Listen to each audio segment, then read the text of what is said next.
जी, जी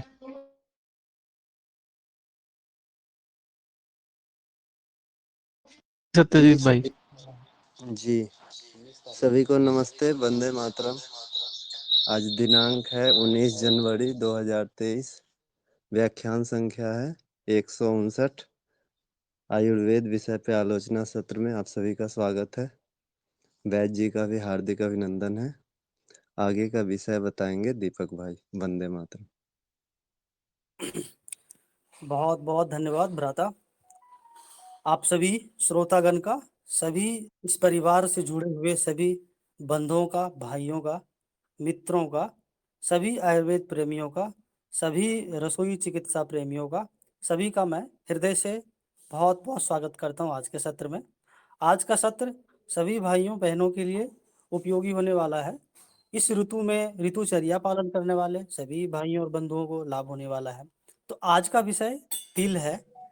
तिल का महत्व भारतीय परंपरा में बहुत ही उत्तम स्थान है।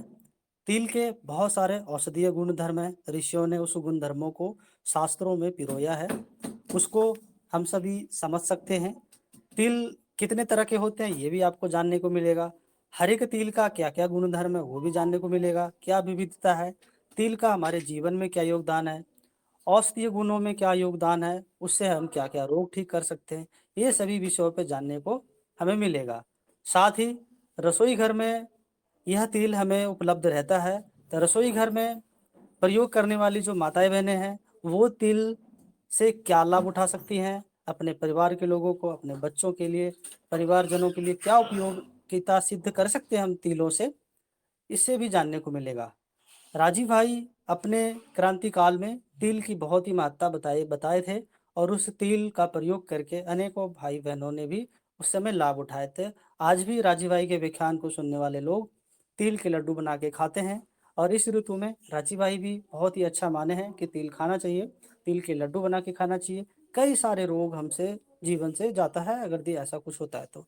बहुत ही गुणकारी यह औषधि है, औषधि भी कह सकते हैं, और एक पदार्थ भी कह सकते हैं, और एक वस्तु भी कह सकते हैं। कई तरह से नामों से जान सकते हैं इसे।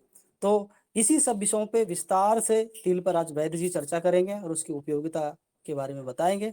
तो मैं आज के सत्र में वैद्य जी का हृदय से बहुत बहुत स्वागत करता हूँ, और मैं ज़्यादा समय ना लेते हुए वैद्य जी से निवेदन करूँगा कि आज का जो विषय है इसको आरंभ करें और हम सभी को ज्ञानित करें। नमस्ते। जी बहुत बहुत धन्यवाद आप सभी को। राजीव भाई के व्याख्यान व वक्तव्यों को सुन करके सब जो एकत्रित हुए हैं, एकत्रीकरण हुआ है सब संपूर्ण भारतवर्ष में से, ऐसे सभी राजीववादियों को हृदय से स्वागत करता हूँ। भगवान धन्वंतरी तथा अपने गुरु के श्री चरणों में नमन करते हुए आज के आलोचना सत्र को हम आगे बढ़ाते हैं। परंतु सबसे पहले सूत्र लेते हैं। तो आज का जो सूत्र है वो ये है, क्योंकि हम वायु के ऊपर कुछ सूत्र चल रहा था, व्यायाम को लेकर के, वायु को लेकर के, और अभी वायु प्रधान ऋतु भी चल रही है, इसलिए उसके विषय में भी कुछ चर्चा करते हैं। तो आज चर्चा करते करते एक मतलब पुरोहित ब्राह्मण है, वो कर्मकांडी भी है, वेद अध्ययन भी करते हैं। तो उन्होंने एक बात बताया कि वात को लेकर के, प्राणवायु को लेकर के आयुर्वेद में, अथर्ववेद में भी एक मंत्र है। तो हमारी जिज्ञासु बढ़ गई, तो बताइए। तो बोलते हैं कि ऐसा है कि जब हम मतलब कोई घर गृह प्रवेश कराते हैं, गृह प्रवेश, गृह प्रतिष्ठा, कूप प्रतिष्ठा, देवालय प्रतिष्ठा, और तड़ाग प्रतिष्ठा, जलाशय प्रतिष्ठा आदि जो प्रतिष्ठा होती है, या तो कोई देव प्रतिष्ठा, रुद्र प्रतिष्ठा, ऐसे जो प्रतिष्ठा होती है, तो प्रतिष्ठाओं में हम एक मंत्र का उसमें जप करते हैं। मतलब जप नहीं करते, हम वहां पे आहुति भी देते हैं। तो उस मंत्र का किंतु आयुर्वेद के साथ में संबंध है। तो हमारी जिज्ञासु और बढ़ गई। तो बोले भैया मतलब पंडित जी हमें बताइए वो मंत्र, और वो मंत्र का हम अपने सत्र में भी उसकी आलोचना करेंगे। तो उन्होंने मंत्र मुझे दिया है, परंतु अथर्ववेद के कौन से मंडल में कौन से मतलब मंत्र है वो उनको इतना ध्यान नहीं है। क्योंकि आपको मालूम है आजकल जो ब्राह्मण लोग हैं, जो पुरोहित कर्मकांड करते हैं, वो उनके मतलब बाप दादों से जो चला आ रहा है वो उसी आधार पे वो चलाते हैं। परंतु ये इसका मूल ग्रंथ क्या है, कहाँ लिखा है वो मंत्र, इसका क्या अर्थ है, किसी किसी ब्राह्मण को पता होता है, बाकी अन्य ब्राह्मणों को पता नहीं होता है। इसलिए मैं इसका अभी तो मंडल मंत्र की संख्या नहीं बता सकता, परंतु मैं उसका संधान करके बता सकता हूँ, या तो आप लोग भी संधान कर सकते हैं, उसमें कोई बड़ी दिक्कत की बात नहीं है। तो मंत्र ये है कि प्राणमाहु मातरिश्वनम वातः प्राण उच्यते प्राणेह भूतम भव्यम च प्राणे सर्व प्रतिष्ठितम। ये अथर्ववेद का मंत्र है। परंतु वो लोग जब किसी गृह प्रवेश या तो अन्य प्रतिष्ठा करते हैं, तो उसमें ये इस मंत्र की वो कम से कम 10 आहुति देते हैं, ऐसा उन्होंने कहा है। और ये सभी ब्राह्मण करते हैं। परंतु इसका जब अर्थ ये बताया उन्होंने, तो उन्होंने कहा है कि वायु का नाम एक नाम है मातरिश्वा, और प्राण वायु, प्राण को भी मातरिश्व कहा गया है अथर्ववेद में। तो जो प्राण वायु है वो ही प्राण है, मतलब वही मातरिश्व है। जो मातरिश्व है वही प्राण है, जो प्राण है वही वायु है। और हमारे आयुर्वेद में प्राण वायु सबसे पहले, मतलब सारे वायुओं का वो राजा है प्राण वायु। ऐसा हमने पहले चर्चा भी करते हैं। तो उन्होंने ऐसा कहा है कि प्राणे च भूतम भव्यम च प्राण सर्व प्रतिष्ठितम। मतलब मनुष्य का जो प्राण वायु को धारण करते हैं, उन्हें प्राणी कहा गया है, प्राणी की संज्ञा दी गई है। और उस प्राणी की भूत भविष्य, मतलब अतीत काल, मतलब भूतकाल और भविष्य काल, क्या होने वाला है, कैसे होने वाला है, ये इसका जो मतलब आधार है वो प्राण वायु के ऊपर आधारित है। और प्राण के ही मतलब सारे संसार में प्राण वायु के आधार पर ही मतलब प्रतिष्ठित है। और उसके आगे ऐसा कहा जाता है कि यावत अस्मिन् शरीरे प्राणो वसति तावत आयुः। फिर आगे ऐसा कहा जाता है कि येन जीवति जीवयम निर्जीवो यम विना भवेत् सह प्राण इति विख्यातो वायु क्षेत्र चरः परः। ऐसा कहा गया। तो इसका अर्थ ये है कि जब तक शरीर में प्राण होता है, तब तक मनुष्य जो है जीवित रहता है। जिससे शरीर, जो शरीर में जो स्थित जो जीव है वो जीवित है, ऐसा कहा जाता है। जिसके बिना मतलब मनुष्य सब बन जाता है, सब यानी कि मृतक तुल्य, मतलब जो कहा था ना डेड बॉडी, मतलब लाश बन जाता है।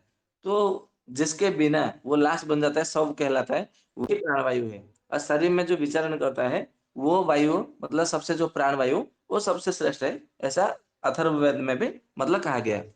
तो ये हमारा आज का सूत्र हो गया। अब हम चर्चा करेंगे एक सिद्ध योग विषय में। तो आजकल देखेंगे, मतलब मैं 3 दिन से तो मतलब थोड़ा बाहर था, परंतु आज जैसे ही मतलब मैं संपर्क में आया, तो आज एक ही दिन में कम से कम 7-8 ऐसे मतलब मुझे फोन आए हैं कि कोई बोलता है कि मेरी बेटी को पट्टी कर गया है, कोई बोलता है कि मेरे मामा जी को मतलब बार बार मतलब वो दावत में गए, या तो कल रोटी खाए और सुबह से उनका मतलब लेटरिन मतलब पाखाना चालू है, 10-12 बार ऐसा मतलब हो गया है। तो हमने पाषाण भेद अन्य अन्य औषधियाँ भी मतलब बताया था, लौंग, जायफल, वो सब भी मतलब है। परंतु आज और भी मतलब कुछ बताएंगे। तो जो अपमार्ग का जो जड़ होता है, मतलब वो जो प्रयोग मैं बताने वाला हूँ, वो सिद्ध ही हो गया है। आप प्रयोग करेंगे, आपको परीक्षण करने की जरूरत नहीं है। ये सारे सारे परीक्षित है, परीक्षित सिद्ध ही हो गया है। तो आपको केवल प्रयोग में लाने हैं और रोगी को अच्छा करना है, ठीक करना है। और ये सारे के सारे रोगाभिसरण चिकित्सा में आते हैं। तो अपामार्ग की जड़ लेनी है, और कम से कम 1 तोले की मात्रा में लेनी है। 1 तोला यानी कि, और ये जो योग है ये बृहत निघंटु रत्नाकर का योग है। और हमने इसको जब कई बार आजमाया, तो उसमें हमें सफलता ही मिली। तो उसका 1 तोला यानी कि 10 ग्राम 12 ग्राम ऐसी मात्रा में लेनी है।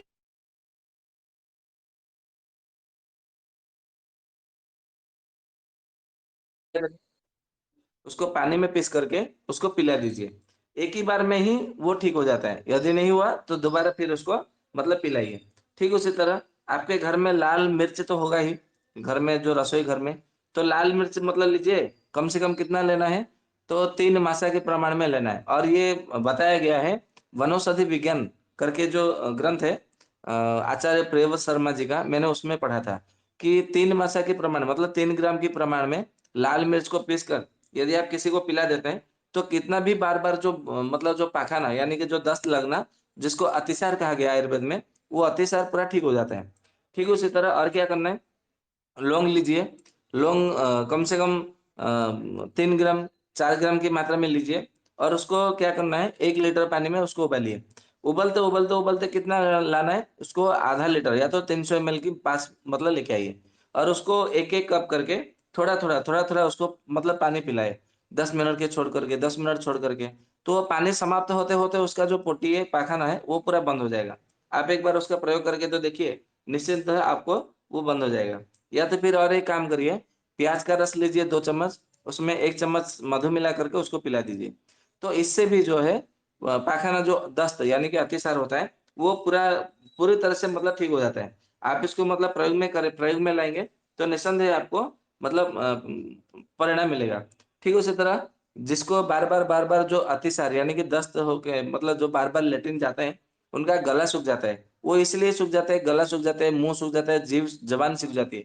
वो इसलिए सूख जाती है क्योंकि उनके जो शरीर में जो जलीय अंश है, जो जल पदार्थ है, वो अधिकतर होता है, वो बाहर निकल आता है। मतलब वो लैट्रिन के माध्यम से मलद्वार से निकल आता है। इसके लिए क्या करना है, आपको मतलब लगभग जायफल लीजिए, कितना लेना है ना, कम से कम 50 ग्राम की मात्रा में लेना है, मतलब 4 तोले की मात्रा में। और उसको क्या करना है, 1 सेर पानी में उसको उबालना है। 1 सेर यानी कि आप 1 लीटर पकड़ लीजिए। 1 लीटर में आपको पानी में उबालना है और उबालते-उबालते जब 1/4 बचे, यानी कि 300 एमएल, 250 एमएल ऐसा मान लीजिए, जब बचे पानी मतलब 1/4 बचे, तो उसको छान लीजिए और छान छान करके क्या करना है, उसको ठंडा होने के लिए देना है। जब उसको प्यास लगे, या तो गला सूख रहा है, जीभ सूख रहा है, या तो उसका ऐसा लग रहा है कि मैं अभी मर जाऊँगी, मतलब इतना बार-बार अधिक मात्रा में प्यास लगता, उसको थोड़ा-थोड़ा 1 चम्मच 5 मिनट छोड़-छोड़ के 1 चम्मच उसको पिलाते रहना है। तो देखेंगे कि जिनका गला सूख रहा है या तो मुँह सूख रहा है, जीभ सूख रहा है, वो फिर नहीं सूखेगा और वो पूरी तरह से वो ठीक हो जाएगा। तो आप इसका प्रयोग कर सकते हैं, तो उसमें बहुत अच्छा फ़ायदा करता है। तो ये था हमारा सिद्धियों के विषय में।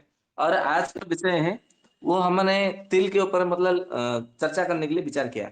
ऐसा इसलिए क्योंकि कल सड़तिला एकादशी था। आप लोगों को सब मतलब मालूम होगा, मालूम भी है, मालूम होगा क्या? मालूम ही होगा, क्योंकि आप सब मतलब भारतवर्ष के संपूर्ण भारतवर्ष में मतलब रहते हैं, भारतवासी हैं और भारतीय कालगणना के आधार पर अपना जीवन निर्वाह भी करते हैं, ऋतुचर्या के विषय में भी मानते हैं। दिनचर्या, रतिचर्या, ऋतुचर्या, जीवनचर्या, परिचर्या, ये चर्या पंचक जो चरक जी ने कहा है कि चर्या पंचक को जो पालन करेगा, तो उसको जीवन में कभी रोग नहीं होगा, ऐसा कहा है। तो इनमें से यदि कोई एक चर्या भी आपका यदि गड़बड़ हो गई, तो आपको रोग होने की संभावना है, ऐसा चाणक्य जी ने कहा है। और साथ में प्रज्ञापराध का भी हमें ध्यान देना परम आवश्यक है। तो ऐसा कहा गया है कि मैं तिल के विषय में कुछ थोड़ा परिचयात्मक दे देता हूँ आप लोगों को, परंतु हो सकता है आपको सच लगे, झूठ लगे, परंतु मेरा कर्तव्य है, जो मुझे जानकारी है, वो सारे के सारे जो जानकारी मैं आप तक पहुँचाऊँ। ऐसा मतलब मेरा अपना कर्तव्य समझता हूँ। तो ऐसा कहा गया है, जब सृष्टि की मतलब रचना हुई थी उस समय, और सृष्टि का जो भार मतलब सारा नया सृष्टि रचने के लिए, ऐसा पुराणों में, अन्य-अन्य इतिहास में भी कहा जाता है कि ब्रह्मा जी को सौंपा गया था उसका उत्तरदायित्व। और ब्रह्मा जी ने पंचमहाभूत के आश्रय लेकर के, आधार बना करके ये सारे सृष्टि की रचना की है, ऐसा कहा जाता है। तो वो तो बात का विषय है, अलग विषय है। सही में ब्रह्मा जी ने इसकी सृष्टि की रचना की कि कोई और रचना किया, ये तो क्योंकि हम तो थे नहीं उस समय, तो हम ये कह नहीं सकते। परंतु जैसे शास्त्रों में लिखा गया है, वर्णन है, उसके आधार पर हम केवल मान सकते हैं, विश्वास कर सकते हैं। हाँ, मैं हमारे ऐसे शास्त्रों में है, तो संभव होता है ऐसा होगा। नहीं तो फिर हमें ऋग्वेद, यजुर्वेद आदि वेदों का आश्रय लेना होगा कि उसमें क्या लिखा है, वेद के अंतर्गत क्या लिखा है, वो भी हम आश्रय ले सकते हैं। तो जब मतलब सृष्टि की रचना करने के लिए ब्रह्मा जी को उत्तर दिया गया, तो उन्होंने रचना की, तो उसका पालन करने के लिए विष्णु जी को दायित्व दिया गया, ऐसा कहा जाता है। फिर अंत काल में संहार करने के लिए, या तो जब तमोगुण का अधिक मात्रा में बढ़ जाए, तो उसका संहार करने के लिए शिव जी को उत्तरदायित्व दिया गया, ऐसा कहा जाता है। तो जब विष्णु जी के कर्तव्य में मतलब पालन करने के लिए उनको दिया गया, वो पालनहार बने, तो फिर ऐसा हुआ कि सारे सृष्टि में शिशिर ऋतु जब आन पड़ा, तो उस समय हर किसी को जो है घुटनों में दर्द हुआ, सिर में दर्द हुआ, किसी-किसी को मतलब अग्नि बिगड़ने लगी। क्योंकि इसीलिए, क्योंकि हेमंत ऋतु में अधिक मात्रा में खाने के लिए कहा गया था और शिशिर ऋतु में मतलब खाते-खाते क्या हुआ कि उनका अग्नि पूरा मंद हो जाती है, पाचन क्रिया गड़बड़ हो जाती है। तो फिर उनका कम-कम खाने के लिए शिशिर ऋतु में कहा गया।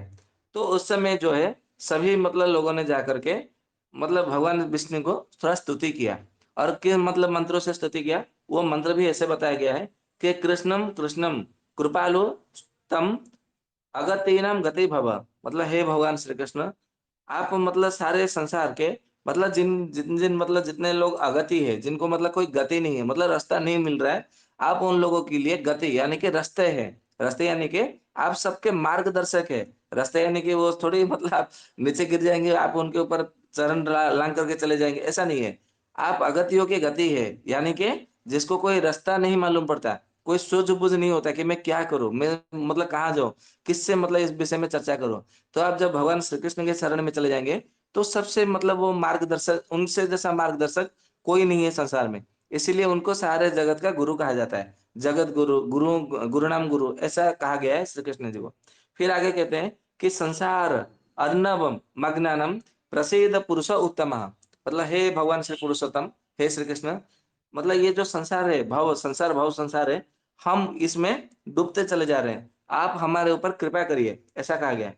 फिर कहा गया है, कहते हैं कि नमस्ते पुंडरीकाक्षम, नमस्ते विश्वभावनम, सुब्रह्मण्यम नमस्तेस्तु, महापुरुष पूर्वजः, ग्रहणम अर्घ्यम मया दत्तम, लक्ष्मण सह जगतपते। ऐसा उन्होंने मतलब कर करके उनको अर्घ्य प्रदान किया। मतलब कहते हैं कि हे कमल नयन, हे विश्वभावन, हे पालनहार, हे सुब्रमण्य, हे महापुरुष, हे हम सबके पूर्वज, हम आप सबको, आपको नमस्कार करते हैं और आप हमारे उद्धार करिए। और ऐसा करके उनको जब अर्घ्य प्रदान किया गया, तो माता लक्ष्मी भी उनके पास में थी। तो क्योंकि माता तो सदा जो है मतलब मतलब ममतामयी होती है, करुणामयी होती है। इसीलिए उन्होंने कहा कि मतलब आप सबको क्या कष्ट है जो आप एक साथ में सब आन पड़े। तो उन्होंने कहा कि हम सबको मतलब जो संसार में ये समस्या मतलब होने लगी है। तो बोला अच्छा अच्छा, ये समस्या होने लगी है। और उस दिन जो है मतलब एकादशी का तिथि था। तो भगवान विष्णु जी ने कहा चलो मैं इसका भी मतलब मैं उपाय बता देता हूँ। तो उन्होंने क्या किया, अपने शरीर से कुछ-कुछ मतलब अणु स्वरूप में उन्होंने कुछ-कुछ द्रव्य मतलब उन्होंने उत्पन्न किया, ऐसा कहा गया है। अभी इसमें कितनी सत्यता है, ये तो अनुसंधान का विषय है, मैं नहीं जानता। परंतु जैसा शास्त्र में कहा गया है, तो इसके आधार पर मतलब मैं आपको बता रहा हूँ। तो उनको मतलब उन्होंने उसकी उत्पत्ति की और उन्होंने कहा कि आप इसको ले जाओ, इसका सेवन करो। और आज एकादशी तिथि है, तो एकादशी तिथि जो है, आज इसका मतलब मैं जो है तिल-तिल प्रमाण के माध्यम से ये मतलब उसका मेरे शरीर से प्रकट हुआ है, इसीलिए आज से इसका नाम तिल रखा गया है। ऐसा मतलब भगवान विष्णु जी ने कहा है। परंतु हम आयुर्वेद के आधार पर भी देखेंगे कि तिल का उसका व्युत्पत्ति क्या है, उसका किस आधार पर मतलब नामकरण किया गया है, वो सब भी हम चर्चा करेंगे। परंतु सबसे पहले भगवान विष्णु जी ने ये कहा कि मेरे शरीर से ये तिल-तिल के प्रमाण से मतलब उत्पत्ति हुई है, इसीलिए इसका नाम जो है तिल है। तो सब उसके मतलब आगे और उन्होंने पूछा कि इसका हम कैसे मतलब उसका प्रयोग करें? तो उन्होंने कहा है कि तिल स्नाई, आप इससे स्नान करिए। मतलब तिल को क्या करिए, आधा घंटा उबल मतलब इसको भिगो के रखिए आधा घंटा। या तो फिर उसको शाम को लगभग 1-2 चम्मच मतलब लीजिए, पानी में थोड़ा भिगो के रखिए, 1 कप पानी में या तो आधा गिलास पानी में, रात भर भिगोया रहेगा। सुबह में क्या करें, उसको पीस लीजिए चटनी की तरह और पूरे शरीर में लगाइए उबटन की तरह। जैसे आप बेसन लगाते हैं, बेसन दही राजीव भाई को सुन करके, या तो फिर चना, हाँ, बेसन वही है, या तो फिर मुल्तानी मिट्टी लगाते हैं, या तो जो भी लगाते हैं, वैसा मतलब उसको लगाइए, सूख जाने के बाद में स्नान करिए। ये पहला हो गया। फिर कहा गया है कि तिलोदवर्ती, तिलोदवर्ती इसका अर्थ ये है कि आप जो है कि तिल से मतलब क्या करना है कि तिल का मतलब स्नान करना है। स्नान करना है यानी कि तिलोदवर्ती यानी कि तिल का उबटन लगाना है और तिलस्नाई यानी कि तिल थोड़ा मतलब ढाल करके पानी में आप उसको मतलब स्नान करना है। ये 2 उपाय हो गया। फिर कहा गया है कि तिल होमी, आपको स्नान करके आने के बाद में तिल से आपको हवन करना है। तिल और घृत मिला मिला करके आपको हवन करना है। फिर आगे कहते हैं कि तिलोदकी, तिलोदकी, तिल उदकी, उदक यानी कि जल का नाम है। उदकी यानी कि उसको पीना, यानी कि तिल थोड़ा ढाल करके पानी में उसको सुबह में खाली पेट में आपको पीना है, एक ही बार पीना है। और ये शिशिर ऋतु पूरा मतलब समाप्त होने तक आपको इसका प्रयोग में लाना है। फिर ऐसा कहा गया है कि तिलदाता, तिलदाता यानी कि आप कोई भी मतलब आपको घर में आए तो तिल का लड्डू बना करके रखे और उनको खिलाइए, ये तिलदाता है। परंतु इसको मतलब कुछ मतलब इसके अर्थ करने वाले ऐसा बता दिया है कि इसको कलश में भर के दान देना है। ये भिखारियों को देने से आपका शनि ग्रह शांत हो जाएगा, राहु केतु शांत हो जाएँगे, प्रसन्न हो जाएँगे। ये मतलब मैं ये बात नहीं कहूँगा, परंतु मैं ये कहूँगा तिल दाता का अर्थ है कि आपके घर में इस शिशिर ऋतु में कोई भी आए, तिल का लड्डू अपने घर में बना के रखिए, तिल को भून करके गुड़ के साथ मिला करके, कोई भी आए आप उनको मिठाई के रूप में आप इसको तिल के लड्डू खाने के लिए दीजिए। तो ये अतिथि सत्कार भी हो जाएगा और तिल का लड्डू बना देने से तिल दाता, तिल का दान करने के आपको पुण्य भी प्राप्त हो जाएगा। अंत में कहा है कि तिल भुक्ता, यानी कि तिल आपको प्रतिदिन कम से कम, आप तिल का लड्डू नहीं सेवन कर रहे तो कम से कम 108 तिल गिन गिन करके आपको उसका सेवन करना है। वो क्यों सेवन करना है और सेवन करने से क्या मतलब होगा, इसका लाभ होगा, वो तो हम आयुर्वेद के रोगों के अनुसार जब चर्चा करेंगे तो आपको इसका रहस्य मैं समझा दूँगा, बता दूँगा कि क्या मतलब इसका रहस्य है। परंतु ऐसा जो है उन्होंने कहा है। तो और क्या कहा है कि सठतिला पापनाशिनी, ऐसा यदि शिशिर ऋतु में 6 प्रकार के यदि तिल का उपयोग करते हैं, तो ये क्या करता है आपके शरीर में जितने सारे जो पाप है, शरीर के पाप को नाश करता है। मानसिक पाप और बादन जो वचन के पाप, उसके पाप को नष्ट नहीं करता, केवल शरीर के पाप को ये नाश करता है। शरीर के पाप का नाश करने का अर्थ ये है कि जब शरीर में हमारे पाप बढ़ते हैं, पाप की वृद्धि होती है या तो संचित होती है, तो कौन-सा पाप होती है? ना हमारे शरीर में जितने सारे मल का जमा होना, इसको आयुर्वेद में पाप कहा गया है। क्योंकि मल का जो जमा करना ये भी एक प्रकार से पाप है। तो शरीर में जितने सारे मल अभी शिशिर ऋतु में जमा होने वाले हैं, वो सारे के सारे मल को ये बाहर निकाल फेंकेगा। क्योंकि इसको ये मतलब थोड़ा पित्तवर्धक भी है, अग्निवर्धक भी है और मल विनाशिनी भी मतलब कहा गया है। तो इसको पाप नाशन के आधार से इसको मतलब कहा गया है। तो आप सब इसका प्रयोग में लाइए और अच्छे रहेंगे। मुझे मतलब ऐसा मैं विश्वास करता हूँ। अब हम चर्चा करते हैं कि इसके नामकरण के पीछे इसका क्या रहस्य है और तिल कितने प्रकार का है और उसमें क्या-क्या गुण-धर्म है, वो सब हम चर्चा करेंगे। तो सबसे पहले मतलब ऐसा कहा गया है, तिल का नामकरण ऐसा कहा गया कि तिलते स्निग्धता करोति स्निग्धताम करोति इति तिलः।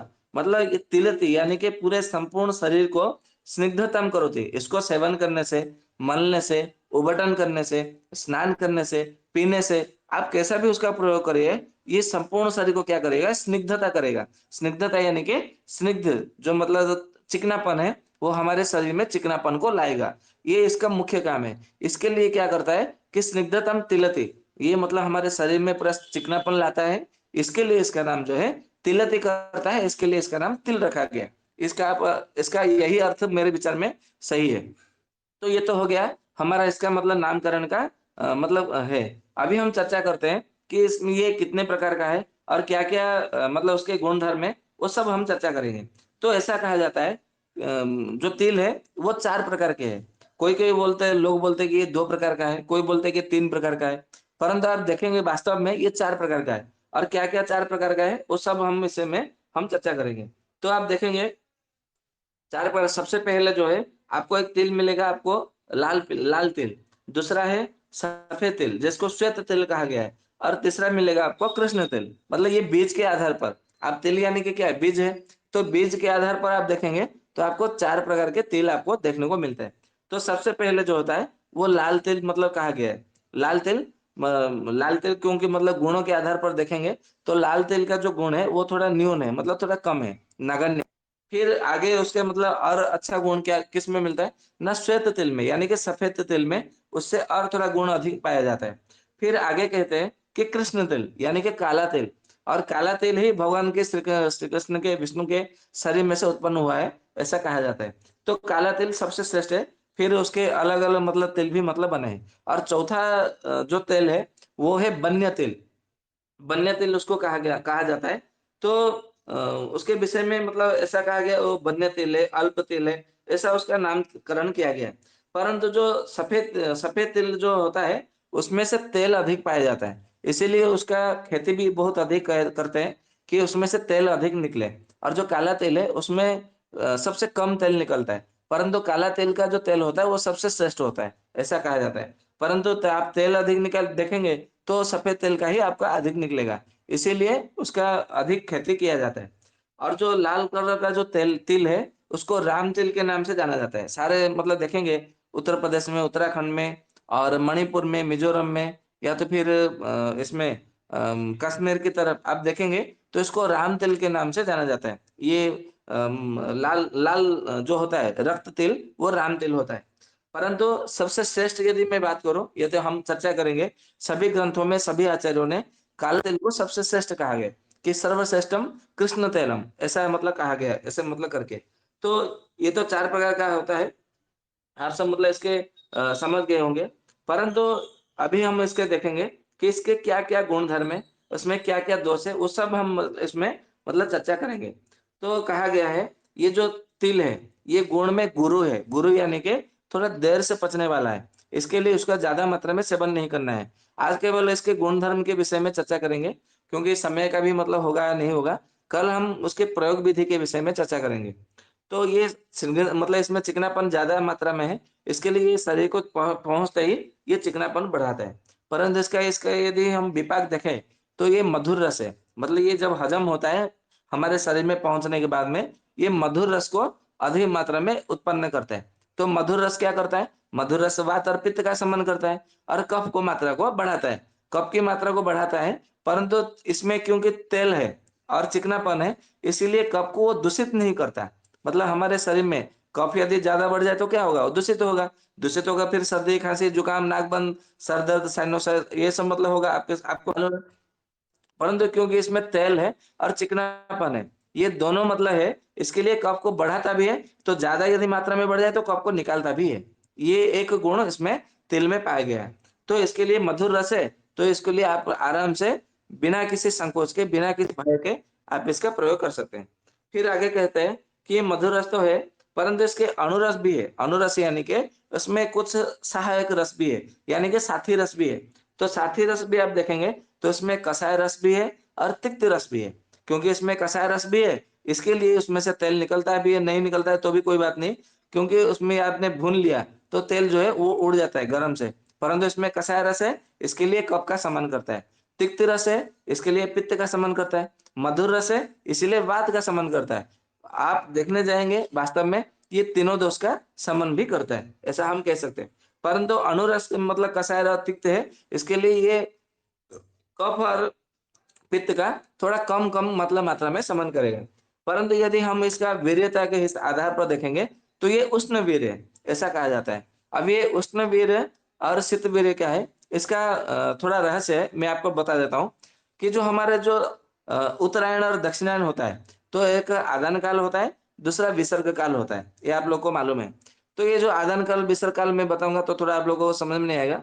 परंतु ये जो होता है ना उसमें ये उत्तरायण और दक्षिणायन, तो उत्तरायण में जो 6 महीने होता है और दक्षिणायन दक्षिणायन भी 6 महीने होते हैं। तो उत्तरायण में जो पौधे या तो जो फल जो भी हमें प्राप्त होते हैं, वो सारे के सारे जो होते हैं वो शीतवीर्य होते हैं, ये आपको समझना चाहिए। परंतु यदि दक्षिणायन में आपको यदि कोई प्राप्त होता है कुछ भी, चाहे छाल हो, फल हो, फूल हो, मूल हो, कंद हो, या कुछ भी हमें प्राप्त होता है, बीज भी प्राप्त होते हैं, तो सारे के सारे उष्णवीर्य होते हैं, ये आपको मतलब ध्यान में रखना है। तो ये उष्णवीर्य शीतवीर्य होते हैं। अभी उत्तरायण का मतलब कब से हुआ ना? उत्तरायण अभी जब हमारा शिशिर ऋतु आरंभ हुआ, लगभग 15 तारीख को ऐसा मतलब आरंभ हुआ। तो अभी 3-4 दिन ही हुए हैं, परंतु तिल यदि देखेंगे तो कम से कम 15 दिन पहले ही उसका अमल हो चुका है। तो इसीलिए तिल में उष्णवीर्य है, आपको मतलब ये समझना चाहिए। तो ये हम उसका रहस्य को मतलब हम समझ गए कि ये तिल मतलब कोई भी हो, आप चाहे मतलब धान भी हो, गेहूँ हो, कोई भी मतलब हो, वो उष्णवीर्य है कि शीतवीर्य है, आपको इसी तरह से आपको समझना चाहिए। चाहे कोई फल हो या फूल हो, बीज हो, छाल हो, कंद हो, जड़ हो, कुछ भी हो, ये उष्णवीर्य है कि शीतवीर्य है, ये आप युक्ति लगाएंगे तो आपको समझ समझ में आ जाएगा। आपको किताब के पन्ने आपको मतलब फेरने की कोई आवश्यकता नहीं है। आपको केवल समझना है, अच्छा ये उत्तरायण में निकलता है, प्राप्त होता है कि दक्षिणायन में प्राप्त होता है? दक्षिणायन में प्राप्त होता है, चलो ये उष्णवीर्य है। उत्तरायण में प्राप्त होता है, चलो ये शीतवीर्य है। आपको एक ही बार में समझ में आ जाएगा। परंतु ये सब बातें आपको किसी आयुर्वेद ग्रंथ में मतलब नहीं मिलेगा, जो हम मतलब चर्चा कर रहे हैं। तो इसके फिर मतलब दोष भी क्या है वो भी देखेंगे। केवल मतलब गुण को ही चर्चा करेंगे ऐसा नहीं है। किसी-किसी के मतलब वनस्पतियों में मतलब औषधियों में दोष भी होता है। तो हमें हमेशा जो है दोष को भी मतलब ध्यान में रख करके आगे बढ़ना चाहिए। तो इसका जो दोष है, सबसे पहला दोष है ये गुरु है। इसके लिए जिसका अग्निमांद्य है, उनको तिल का कम-कम मात्रा में सेवन करना चाहिए। यदि आप लड्डू खा रहे हैं तो केवल 1 या 2 लड्डू खाएँ, उससे अधिक ना खाएँ। यदि उससे अधिक मतलब खाएँगे, तो फिर आपके शरीर में जो है कि और गड़बड़ मतलब करेगा। इसको मतलब आपको ध्यान में रखना है। ठीक उसी तरह और यदि और एक मतलब दूसरा क्या है, ये स्निग्धता अधिक मात्रा में लाती है। तो यदि जो घी सेवन करते हैं, शिशिर ऋतु में घी सेवन करने के लिए कहा गया है, तो घी भी सेवन ज़्यादा करते हैं या तो कम 2 चम्मच भी मात्रा में करते हैं, तो उनको भी जो है लड्डू, ये तिल का लड्डू थोड़ा कम-कम मात्रा में सेवन करना चाहिए। फिर इसका जो है मधुर और उष्णवीर्य, ये दोनों तो है, इसके लिए वात का शमन करता है और कफ और पित्त का भी मतलब क्या करता है कभी-कभी, क्योंकि उष्णवीर्य है, तो ये क्या करेगा? पित्त को बढ़ाएगा और इसमें मधुर रस है, इसके लिए कफ को भी बढ़ाएगा। तो ये हम देखने जाएँगे तो ये परोक्ष रूप से, परोक्ष भाव से, प्रत्यक्ष ना सही, परंतु परोक्ष भाव से ये कफ और पित्त को बढ़ाता है, ये हमको समझना चाहिए। परंतु ये योग वाहिक मतलब इसीलिए है क्योंकि इसके साथी रस जो है क्या है, कसाय रस और तिक्त रस, इसके लिए कफ और पित्त को थोड़ा वो समन करेगा, मतलब तो थोड़ा मात्रा में समन करेगा। परंतु यदि आपने तिल का अधिक मात्रा में सेवन किया, उसकी मात्रा अति मात्रा में कर लिया, तो ये कफ और पित्त को इतना बढ़ा देगा कि आपका फिर मतलब सर दर्द होने लगेगा। उसके और भी मतलब बहुत सारे मतलब प्रतिक्रिया हैं, वो हम चर्चा करेंगे। तो आप देखेंगे कि इसका यदि द्रव्य के मतलब माध्यम से यदि हम सेवन करते हैं, तो संयोग संयोग से क्या करता है, ये त्रिदोष को समन करता है, मतलब त्रिदोष सामक है, ऐसा हम कह सकते हैं। यदि हमने इसका संस्कार कर दिया यानी कि उसको थोड़ा घी में थोड़ा भून लीजिए, ये हाँ घी में भून लिया और उसको गुड़ मिला करके थोड़ा उसका लड्डू बना लिया, या तो फिर उसमें थोड़ा क्या किया हमने कि उसमें मतलब ये जो क्या क्या है उसमें मिलाते हैं, घी घी में मिलाते हैं, तो वो तो पित्त का समन करेगा ही। कफ को समन करने के लिए हम उसमें क्या कर सकते हैं, थोड़ा उसमें ये डाल सकते हैं, मुनक्का डाल सकते हैं, और फिर उसमें काजू थोड़ा डाल सकते हैं, और उसमें बादाम थोड़ा डाल सकते हैं, और उसमें क्या कर सकते हैं, उसमें सौंफ थोड़ी मात्रा में डाल सकते हैं। ऐसा हम यदि मतलब थोड़ी मात्रा में कुछ कुछ प्रयोग करेंगे, तो भी वो क्या करेगा, कफ का भी समन हो सकता है। तो इसको संस्कार भेद से उसका तीनों दोष का समन करने के लिए भी आयुर्वेद में स्वीकृति मिला है।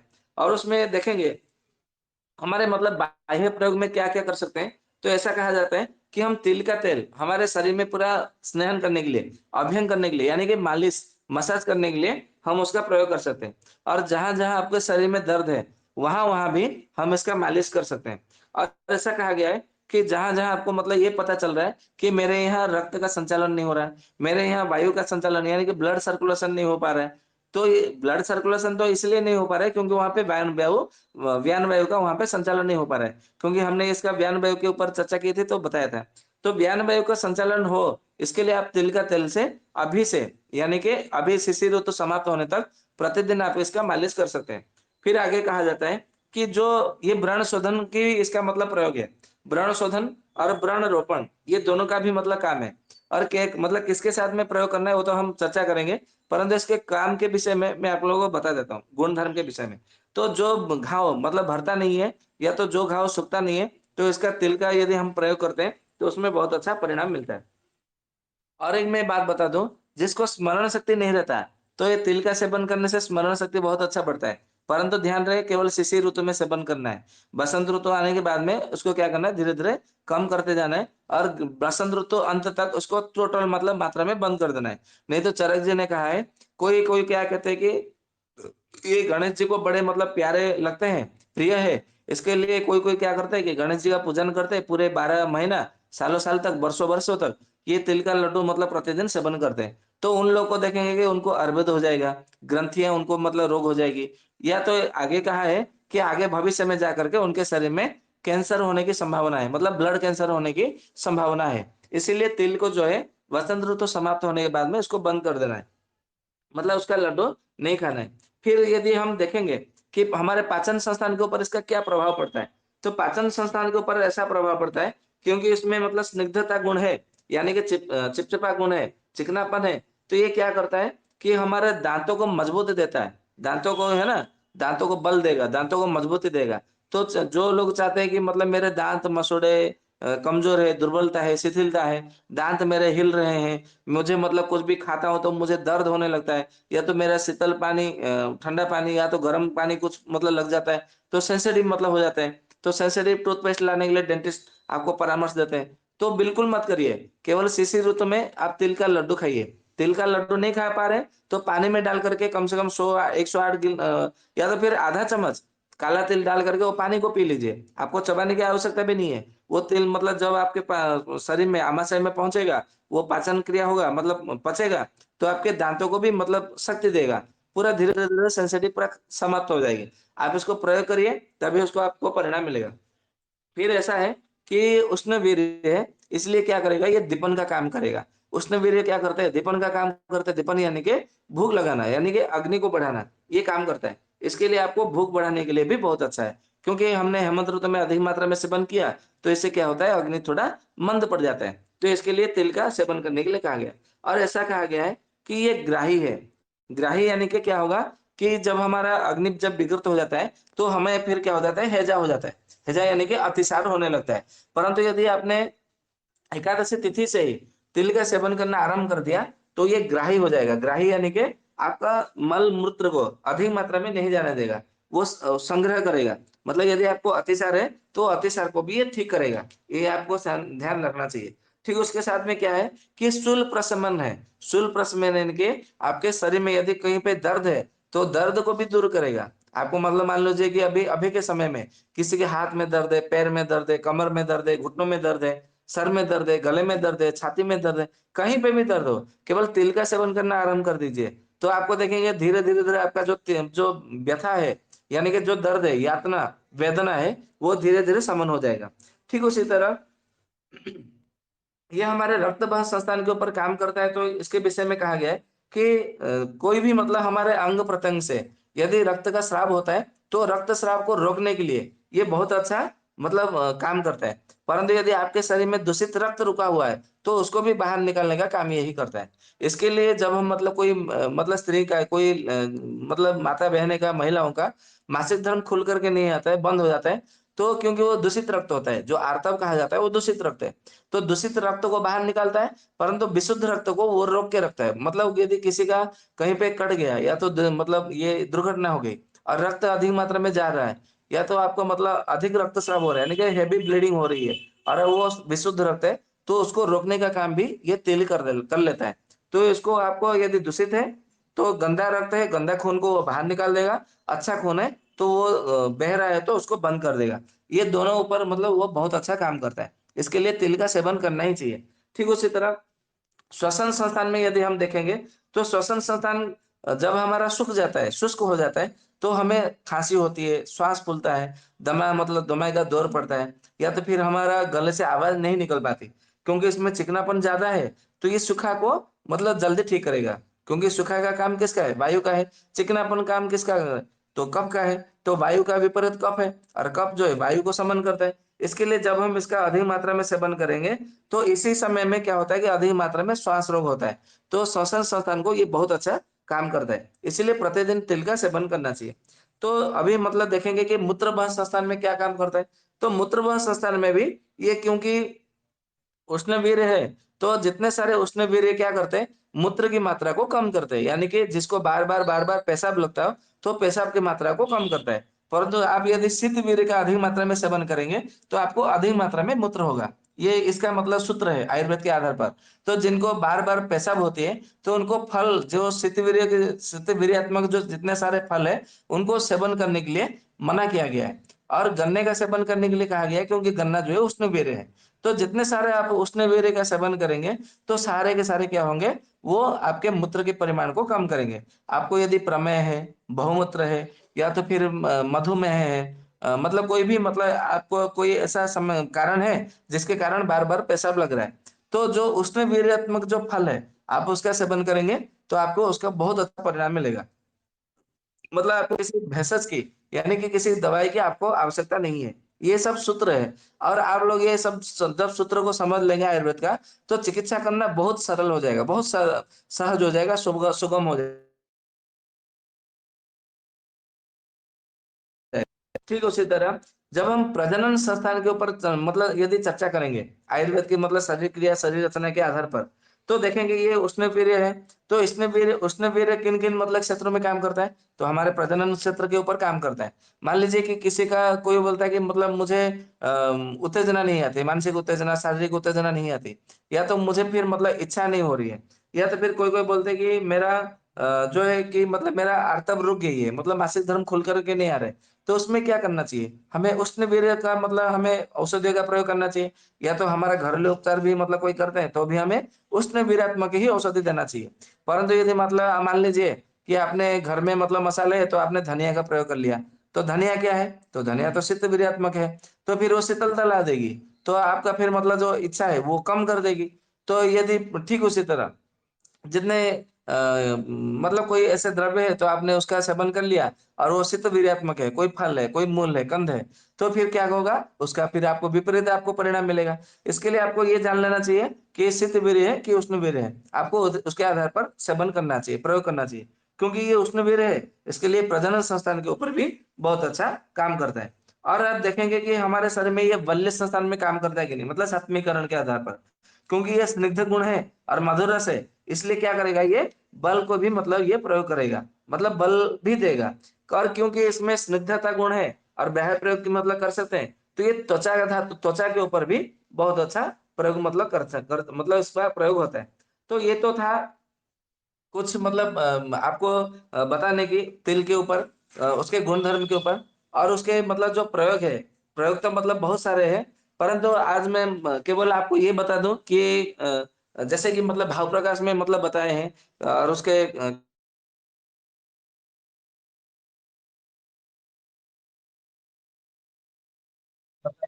के आधार पर मैं आप लोग किसके क्या-क्या गुणधर्म हैं। तो इसके गुणधर्म के विषय में ऐसा कहा गया है कि ये बल्य है, बल्य यानी कि बलदायक है, और कैस्य है, कैस्य यानी कि ये केस के लिए हितकर है, ऐसा कहा गया है। और ऐसा कहा गया है कि हिम, मतलब हिम यानी कि ये इसमें मतलब इसको स्पर्श करते हैं, तो हमें इसमें शीतलता का अनुभव होता है, इसका तेल का। फिर ऐसा कहा गया है कि स्तन्यों, स्तन्य यानी कि ये हमारे मतलब स्तन्यों को बढ़ाता है, यानी कि मतलब माँ, जिन माताओं को दूध नहीं आती है, स्तनों में दूध नहीं उभरता है, तो ये दूध बढ़ाने में भी मतलब बहुत अच्छा काम करता है, तिल के लड्डू खाने में।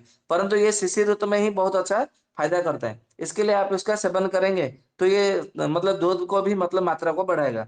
फिर ऐसा कहा गया है कि यावत व्रणहित, यावत व्रणहित यानी कि जितने सारे प्रकार के घाव है, सभी घावों को भरने में, सभी घावों को सुखाने में, ये बहुत अच्छा रामबाण की तरह ये काम करता है। फिर आगे कहते हैं कि दंत्यो, दंत्य यानी कि दांत के लिए भी मतलब ये हितकर है। दांतों में दुर्गंध आ रही है, दांत यदि हिल रहे हैं, अभी दांतों में मधुमेह आपकी नहीं है। वाणी कट रही है थोड़ी। आपकी आवाज कट रही है, तो थोड़ा पुनः बताएं तो अच्छे से रिकॉर्ड हो जाएगी। अच्छा ठीक है, मैं 1 मिनट रुकिए, मैं थोड़ा लेफ्ट होके फिर मैं जुड़ता हूँ। शायद मतलब नेटवर्क की कमी है।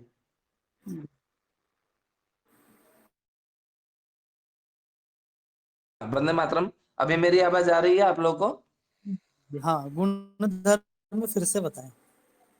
हाँ, गुण धर्म के विषय में ऐसा कहा गया है कि ये वल्य है। वल्य यानी कि ये बलदायक है। और ऐसा कहा गया है कि कैस्य है। कैस्य यानी कि केशों के लिए, यानी बालों के लिए हितकारी है। यदि आपने इधर इसका तेल का सेवन किया, तिल का लड्डू का, या तो तिल का सेवन किया या तो तिल से नहाए, स्नान किए, तो ये बाल आपको जो है ना, ये मजबूत कर देता है। ऐसा कहा गया है। ठीक उसके बाद में कहा गया है कि हिम स्पर्श त्वचा, यानी कि इसका तेल को यदि हम लगाते हैं, तो हमारे शरीर में मतलब ठंडक मतलब मिलती है। ठंडक मतलब हमें शीतलता का अनुभव होता है। फिर इसके आगे क्या कहा जाता है कि स्तन्य है। स्तन्य यानी कि जिन माताओं का मतलब बच्चा जन्म देने के बाद में, प्रसव करने के बाद में दूध मतलब कम उभरता है, तो दूध की मात्रा को बढ़ाने के लिए ये बहुत अच्छा मतलब रामबाण की तरह काम करता है। तो इसका सेवन करने के लिए कहा गया है। फिर ऐसा कहा गया है कि यावत व्रणहितः, मतलब जितने प्रकार के व्रण यानी कि घाव है, सभी प्रकार के व्रण के लिए ये हितकर है। यानी कि सभी प्रकार के व्रणों को ये भरता है और उसको सुखाता है, मतलब घाव को सुखाता भी है और घाव को भरता भी है। इसके लिए उसको व्रण रोपण करने के लिए और उसको व्रण को सुखाने के लिए उसका प्रयोग करना चाहिए। फिर उसको आप ऐसा कह सकते हैं कि एक प्रकार से एंटीबायोटिक है। ऐसा हम एंटीबायोटिक है, एंटीसेप्टिक है, हम ऐसा कह सकते हैं। फिर आगे कहा गया है कि दंत्य है। दंत्य यानी कि दांतों को बल देने वाला, दांतों को मजबूती बनाने वाला, और दांतों के मसूड़ों को भी बल देने वाला है। और दांतों को ऐसा बल देगा कि आपको 100 वर्ष तक आपको ये बल मतलब शक्ति बनी रहेगी और आपको बहुत अच्छा परिणाम आपको मिलेगा।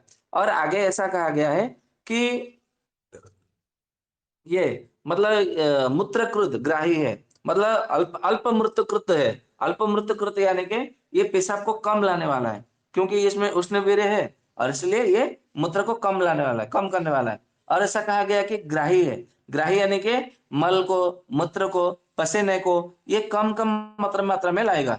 तो आगे अभी यदि आपने शिशिर ऋतु में तिल का तेल का यदि बराबर मात्रा में मालिश किया ये 2 महीने में, तो आगे चल कर के फिर वसंत ऋतु आएगा, फिर ग्रीष्म ऋतु आएगा। तो उस समय क्या होगा, आपके शरीर में से पसीना निकलेगी। तो पसीना यदि मात्रा में अधिक मात्रा में निकलेगी, पित्त बढ़ करके, तो वो देखेंगे वो दुर्गंध दुर्गंध कारक होगा। यदि आपने अभी तिल का तेल का यदि मालिश किया है 2 महीना, तो उसमें इतना दुर्गंध नहीं रहेगी। पसीना तो निकलेगी, परंतु जितनी मात्रा में निकलना चाहिए सम मात्रा में निकलेगी, परंतु पसीने में दुर्गंध नहीं रहेगा। इसलिए इसका भरपूर मात्रा में अभी मालिश करना चाहिए।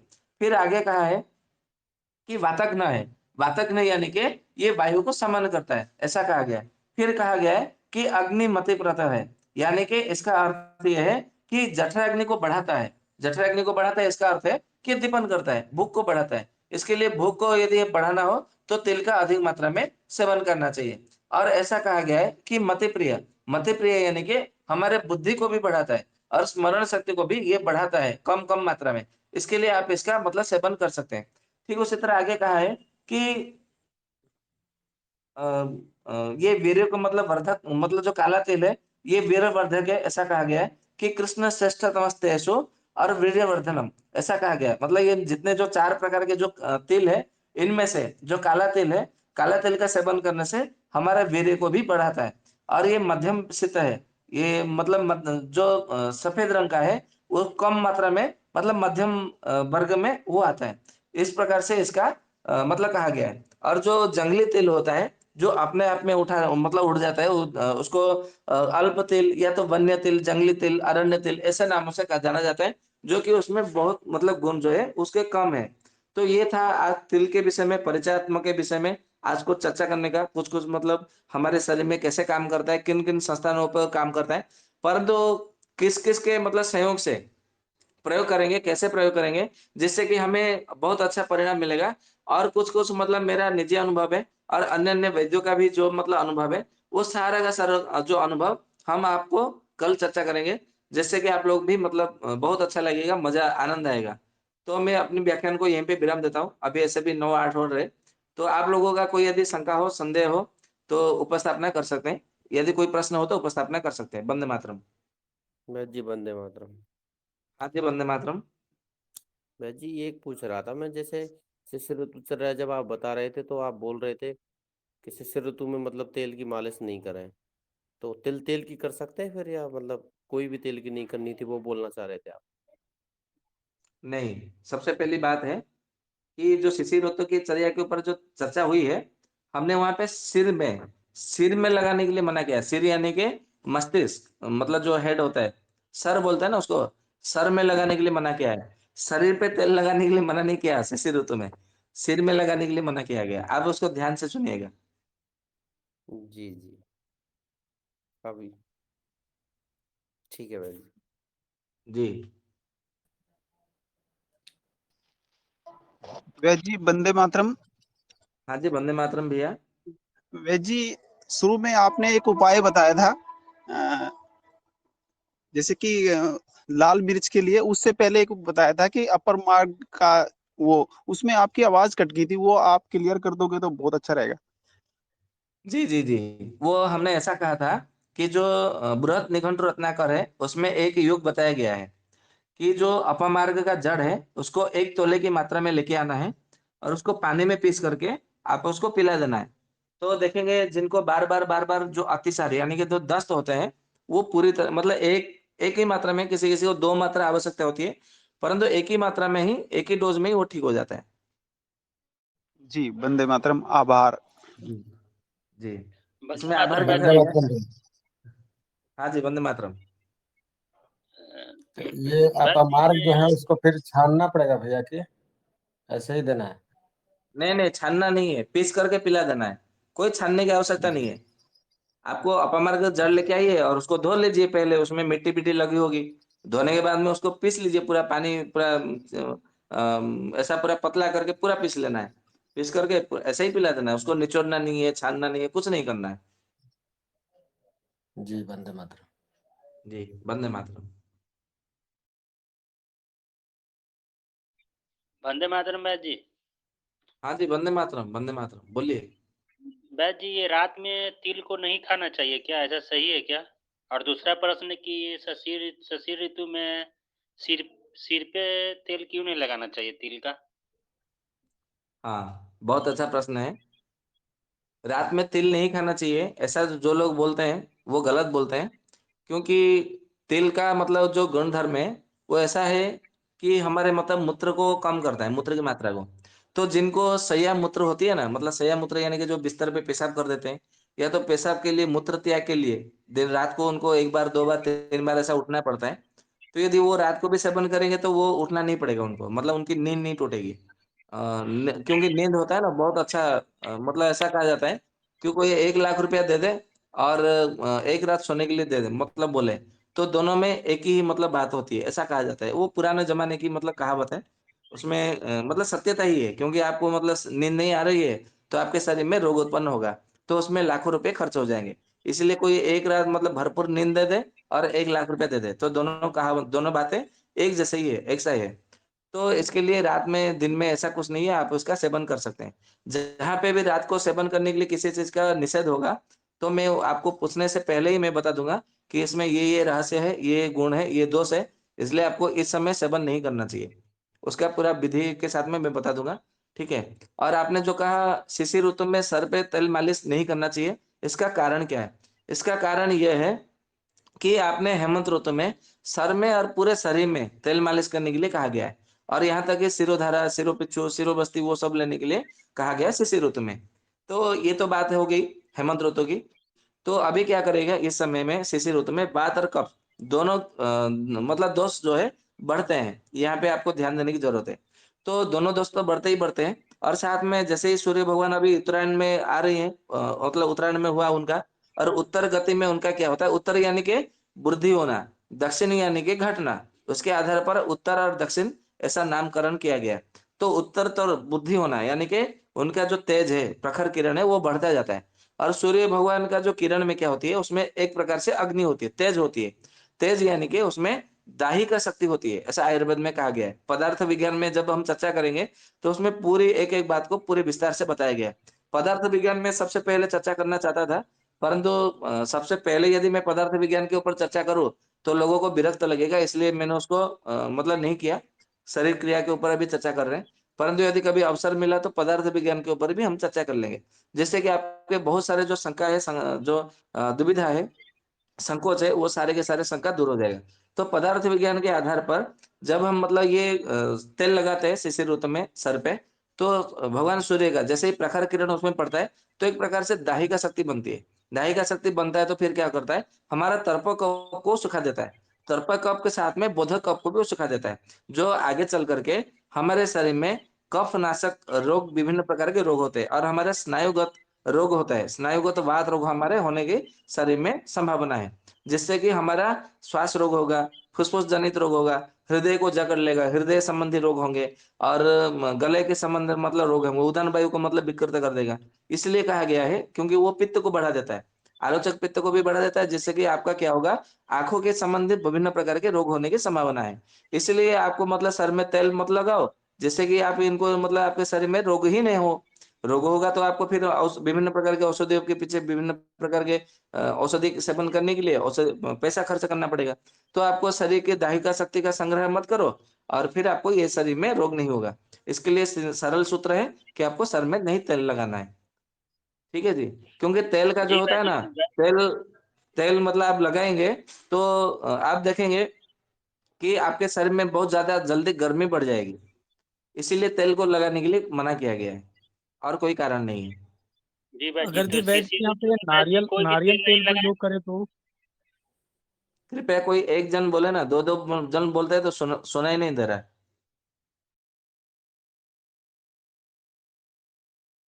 हाँ, जी मनीष मणिकुमार जी पहले।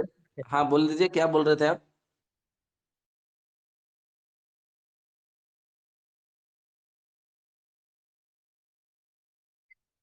ठीक है। हाँ जी भाई जी बोल रहे थे, तो शिशिर ऋतु में तो फिर कोई तेल नहीं लगाना चाहिए सर में, कि लगाना भी चाहिए नहीं, कोई दूसरा तेल? नहीं, कोई भी तेल लगाना नहीं चाहिए शिशिर ऋतु में। जी भाई जी धन्यवाद। वैद्य जी यहाँ पे आपने कहा कि उष्णता उत्पन्न होगी मस्तिष्क में, इससे जो हमारा तर्पक कफ है प्रभावित होगा उष्ण तेल लगाने से। लेकिन अगर यदि शीतवीर्य का तेल लगाए तो फिर क्या प्रभाव पड़ेगा? क्या कफ फिर दूषित हो जाएगा, या कि शीतवीर्य लगाने में तेल में फिर क्या दिक्कत है? देखिए, तेल चाहे शीतवीर्य हो या तो उष्णवीर्य हो, बराबर, कोई भी तेल जो है शीतवीर्य नहीं होता, उष्णवीर्य ही होता है। आप देख लीजिए, कोई भी तेल, सारे के सारे उष्णवीर्य ही होते हैं। यदि कोई बाई चांस यदि हम मतलब शीतवीर्य हो, मतलब वो होता भी है, तो तेल का एक गुण है कि वो अग्नि, मतलब वो पित्त के संबंध में आए, तेज के संबंध में आए। पित्त मतलब तेज जो है सूर्य के पास भी है, अग्नि के पास भी है, और पित्त में भी तेज है। तो तेज मतलब तेज के संबंध में आता है, तो उसका दाहिका शक्ति जो है वो प्रज्वलन हो जाती है। तो दाहिका शक्ति मतलब हमने यदि सिर में तेल लगाया है और वो दाहिका शक्ति यदि प्रकट हो गया, मतलब सक्रिय हो गया, एक्टिवेट हो गया, तो फिर वो तर्पक कफ को सुखाने लग जाएगा, बोधक कफ को सुखाने लग जाएगा, जो कि हमारे स्नायुगत बात होगा और श्वसन संस्थान के ऊपर उसका गहरा मतलब दुष्प्रभाव पड़ेगा। इसके लिए शिशिर ऋतु में तेल बिल्कुल न लगाने के लिए मतलब परामर्श दिया गया है। वैद्य जी, दाह की शक्ति क्या मस्तिष्क की दाह के कारण से तेल में दाह की शक्ति आ जाएगी, जिसके कारण से तपक को कप को सुखाएगा, या तेल में ही दाह की शक्ति पहले से विद्यमान रहता है? तेल को आप कोई भी मतलब लीजिए, जैसे तेल है, घी है, मतलब जो व्यक्ति मतलब जिस दिन मतलब चीजों में जो स्नेहन गुण है, स्नेहन गुण यानी कि जिसमें स्निग्धता है, यानी चिकनापन है, वो सारे के सारे उसमें देखेंगे तो दाही का शक्ति विद्यमान रहता ही रहता है। जैसे लकड़ी के अंदर काष्ठ है, गलत बोल दिया मैंने। लकड़ी के भीतर मतलब अग्नि छुपा हुआ है और दूध के अंदर घी छिपा हुआ है और शरीर में शुक्र धातु, जैसे मतलब पूरे शरीर में मतलब शुक्र धातु बिछा मतलब पड़ा हुआ है। ठीक उसी तरह साफ मतलब सभी स्नेहन जो द्रव्य है, मतलब सभी स्नेहन द्रव्य में आप देखेंगे तो उसमें दाही का शक्ति छिपी हुई है। आप मतलब जैसे कोई आप घी लेते हैं, बराबर आग के पास में, तो आग घी को तुरंत पकड़ लेता है। आप तेल को लेते हैं तो जल्दी पकड़ेगा, घी से ज्यादा 10 गुना मतलब गति से पकड़ेगा तेल को। तो इसके लिए आपको तेल लगाने के लिए मना किया गया है और कुछ नहीं है। और यदि आपने शिशिर ऋतु में बालों को यदि मतलब ऐसे ही मतलब खुला छोड़ा, तो उससे ये मतलब प्रभाव होगा कि कफ यदि आपका मतलब अभी पिघलने का समय है धीरे-धीरे, क्योंकि हमें यदि अधिक मात्रा में पित्त को बढ़ा दिया हमारे शरीर में मतलब सिर में, तो इससे ये होगा कि आपका स्मृति शक्ति नष्ट हो जाएगी। क्योंकि इस समय स्मृति शक्ति को नष्ट करने का जो काम है वो शिशिर ऋतु का है। इसके लिए तिल हम सेवन कर सकते हैं, परंतु कोई भी तेल का यदि हमने सेवन किया, तो हमारे मस्तिष्क में तर्पक कफ रहता है और तर्पक कफ ही जो है हमारा स्मृति शक्ति को बढ़ाता है, वृद्धि करता है या तो धारण करता है। तो यदि आपने तर्पक कफ यानी कि पानी है, पानी को यदि आपने गर्म कर दिया, ज़्यादा कर दिया या तो फिर पानी को वाष्प कर दिया, गर्मी बढ़ा करके, तो फिर उसका फिर मज़ा नहीं आएगा। जैसे मान लीजिए हमको पानी को उबाल करके पीना है और इतना उबाल के वो पानी ही गायब हो जाएगा, तो फिर क्या सेवन क्या करेंगे? तो इसके लिए कहा गया है पदार्थ विज्ञान के आधार पर कि कफ को हमें उचित मात्रा में रखना है, ना उसको विकृत करना है, ना ही उसका दूषित करना है। तो सम मात्रा में रहेंगे, मतलब उसको अतियुग नहीं करना है, हीन योग नहीं करना है, मिथ्या योग नहीं करना है। इसके लिए शिशिर ऋतु में मना किया गया, सिर में तेल मालिश नहीं करनी है। ठीक है जी। जी, बहुत बहुत धन्यवाद। वैसे एक प्रश्न और भाई बंधु के मन में आ सकता है, वो मैं कर देता हूँ क्योंकि समय भी हो गया, बस 1 मिनट में उत्तर दे दीजिएगा। कि जैसे कि आपने तेल लगाने को सिर में मना किया, तो व्यक्ति पूरे 2 माह तक क्या सिर को इसी तरह रखे, या उसकी क्या ध्यान रखे, सिर का क्या सुरक्षा रखे, क्या उसके सिर की क्या कोई देख रेख नहीं करना है, या ऐसे ही छोड़ देना जैसे आपने बोला कि खुले में छोड़ दिया, मतलब कैसे या सिर का घी ध्यान रखना? या घी कर सकते हैं क्या थोड़ा बहुत? घी का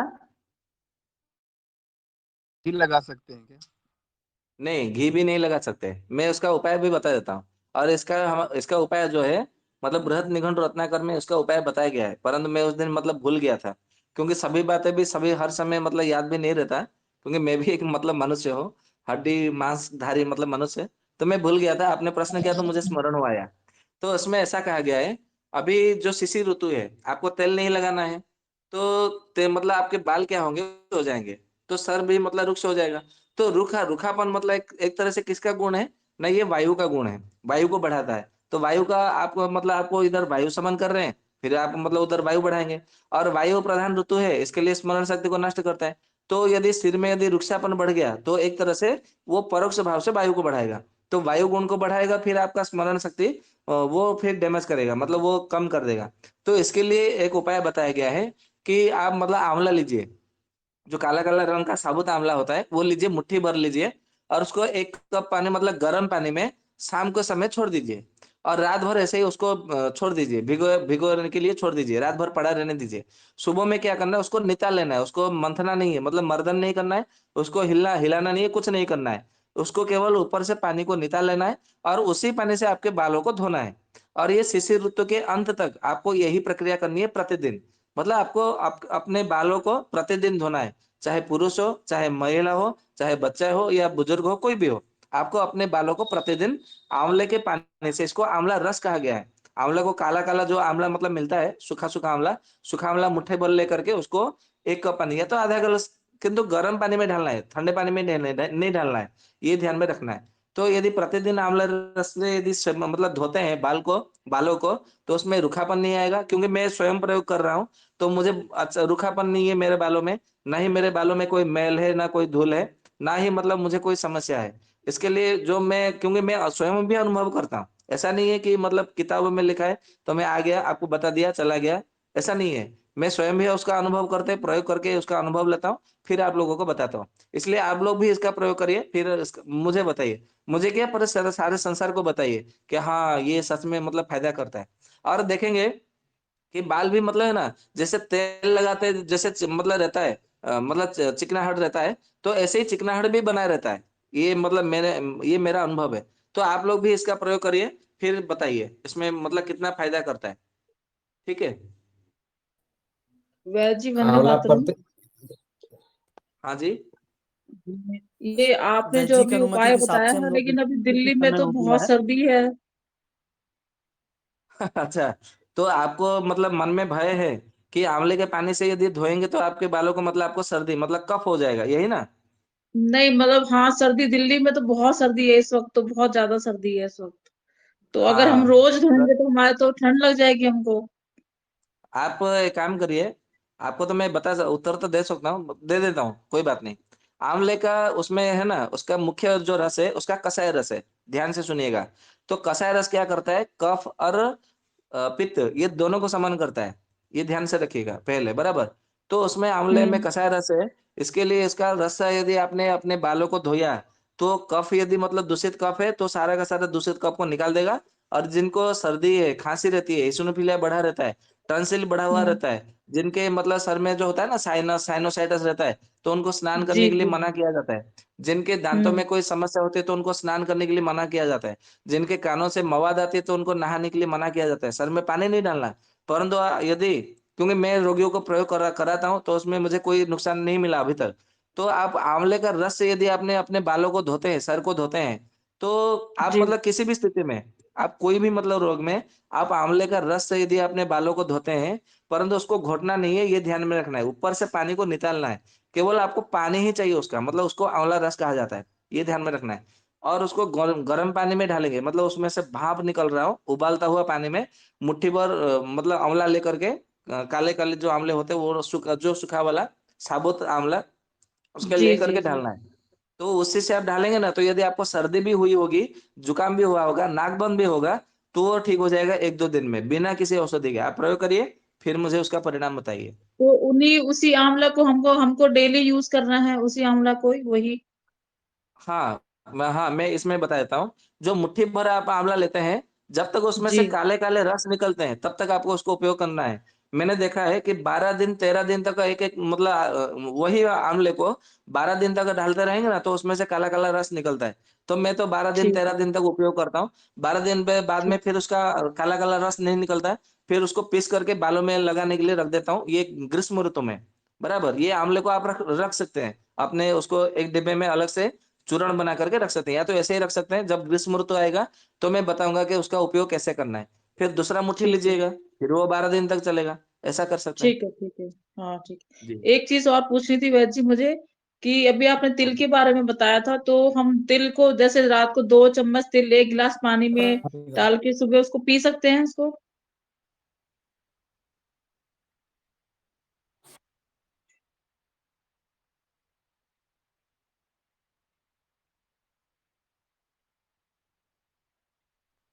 मैं उसके सारे जो प्रयोग है, वो सारे के सारे मतलब किन-किन रोगों में कैसे प्रयोग करना है, किसके साथ में प्रयोग करना है, कितनी मात्रा में प्रयोग करना है, वो सारा का सारा जी। प्रयोग मैं बताऊँगा, कल बताऊँगा, इसका दूसरा भाग। ठीक है। आज केवल ठीक है परिचयात्मक वैद्य। सत्र था तिल का। जी।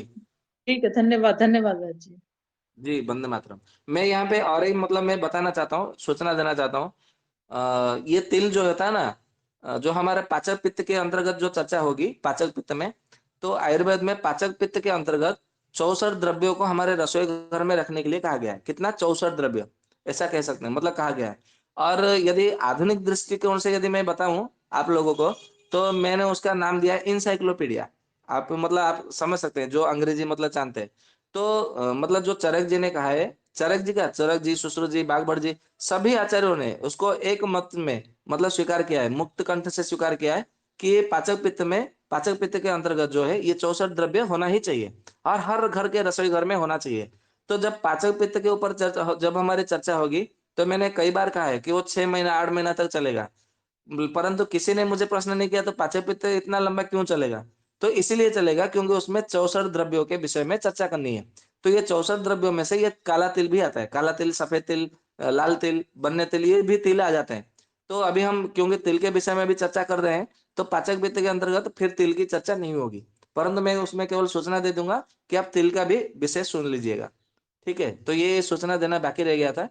तो अभी उसमें केवल 63 द्रव्यों के विषय में चर्चा होगी। वैद्य जी नमस्ते। मैं 1 मिनट का प्रश्न रखूंगा मैं, क्योंकि हाँ जी। आज बच्चे का, हाँ, तिल के बारे में परिचय है तो मैं पूछ लेता हूँ। तिलों में सबसे श्रेष्ठ तिल कौन है? काला तिल है, सफेद तिल है, या वो लाल तिल है? जी, ऐसा कहा गया है कि कृष्ण श्वेत तमस्तेषु। इसका अर्थ ये है जो कृष्ण तेल है यानी कि जो काला तिल है, वो सभी चारों प्रकार के तिल में से वो सबसे श्रेष्ठ है। इसलिए कहा गया है कि कृष्ण श्रेष्ठ तमः तेषु, मतलब सभी तेलों में सभी तिलों में काला तिल सबसे श्रेष्ठ है। जी जी जी जी, ठीक है वंदे ठीक है। मातरम भैया जी। वंदे मातरम माता जी। ये काले तिल का तेल खाने में भी ले सकते हैं? बिल्कुल ले सकते हैं, आंख बंद करके ले सकते हैं। ठीक ठीक। और दूसरी बात, मैं तो दही लगाती हूँ बालों में। अच्छा। हाँ, दही लगाइए, कोई बात नहीं, परंतु दही क्या करता है, कफ को बढ़ाएगा। इसलिए दही न लगा करके आप आंवले का रस का प्रयोग करिए। अच्छा, मैंने अभी जैसे दोपहर में दही लगा दिया था, जी। घंटे 2 घंटे में सूख गया, फिर कल दोपहर में धो दूंगी। अच्छा, ऐसा कर, ठीक है, आप आंवले का रस प्रयोग क्या करके आदत है, फिर मैं मुझे दही से ही बताइए। नहाती हूँ। जी जी। ठीक है, धन्यवाद भैया जी, वंदे मातरम। जी, वंदे मातरम माता।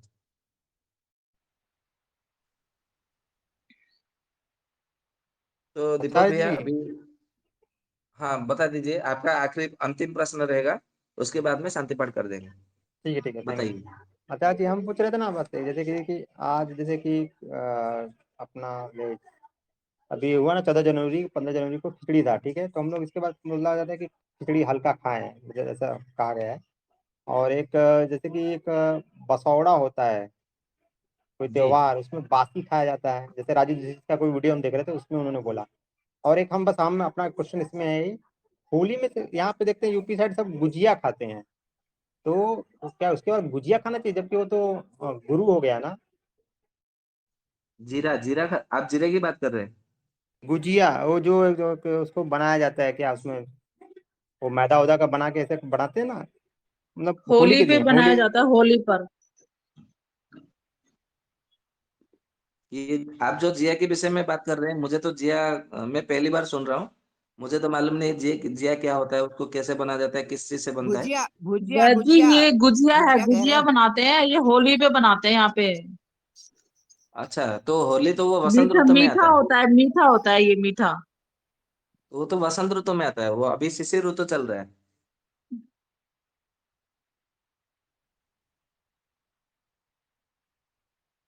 हेलो प्रशांत जी, सुन पा रहे हैं?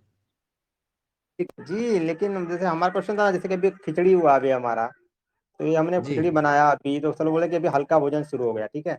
और होली में सब जी। गुजिया बनाते हैं, तो होली में गुजिया बनाते हैं, तो गुजिया क्यों? गुजिया तो जबकि भारी है ना, खाने में मैदा उदा इस्तेमाल किया जाता है। हाँ भैया, आपका जो प्रश्न है ना, वो होली के समय में, वो तो वसंत ऋतु के समय में हम चर्चा करेंगे। आप अभी शिशिर ऋतु का तो उपभोग करिए। अभी तो शिशिर ऋतु अभी आरंभ हुआ, तो अभी 2 महीना बाकी है अभी। जी जी। जब मतलब जिस विषय का चर्चा करना होता है ना, तो उस समय हम चर्चा कर लेते हैं। बीच बीच में आप लोग भी अपना मत मंतव्य देते रहिए, मत दीजिएगा कि इस विषय में चर्चा हो तो अच्छा है। तो हमारे लिए एक मार्गदर्शन मतलब रहेगा।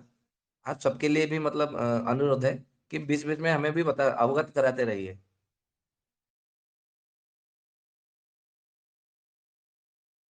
ठीक है? तो दीपक भैया सुन पा रहे हैं? जी वैद्य जी, जी जी अवश्य। तो कृपया शांति पाठ करके मुझे विदाई दीजिए। जी जी जी जी, बहुत बहुत धन्यवाद वैद्य जी का आज के सत्र के लिए। आप सभी श्रोतागण का भी बहुत बहुत धन्यवाद। आज का विषय तेल का प्रथम भाग रहा। कल इसका द्वितीय भाग होगा जिसमें वैद्य जी कल तेल के प्रयोगात्मक विषय रखेंगे, बहुत सारी बातें बताएंगे। तो कल भी आप सभी जुड़े और औरों को भी लाइए, जिससे कि सभी को यह जो चिकित्सा पद्धति है आयुर्वेद, ये आप सभी जान पाए और हम सभी सीख पाए। तो बहुत बहुत धन्यवाद वैद्य जी का।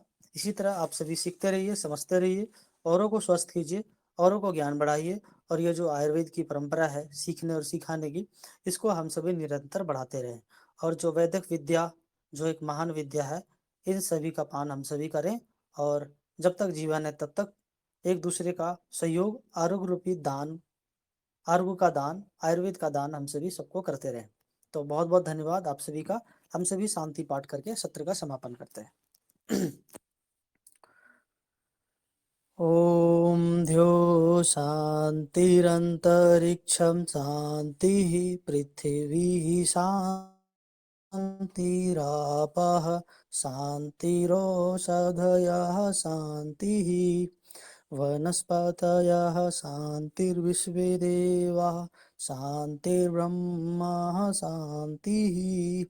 सर्वं शांतिः शांतिरेव शांतिः, सा मा शांतिरेधि। ओम शांति शांति शांति। आप सभी को नमस्ते, वंदे मातरम। वैद्य जी का बहुत बहुत धन्यवाद। नमस्ते। वंदे मातरम। आप सबका भी बहुत बहुत हृदय से धन्यवाद। वंदे मातरम। कल सभी जुड़े, क्योंकि तिल के विषय में क्योंकि इतना सारा लंबा है कि हो सकता है मैं समय निकाल करके कल 7:30 बजे ही जुड़ने का प्रयास करता हूँ, प्रयास करूंगा। इसलिए कल आप सभी मतलब में जुड़े। आप सबको बहुत बहुत धन्यवाद। भगवान धन्वंतरी आप सबको एक एक सफल चिकित्सक बनाने में आशीर्वाद करे, कृपा प्रसाद करे, प्रदान करे। वंदे मातरम। शुभ रात्रि।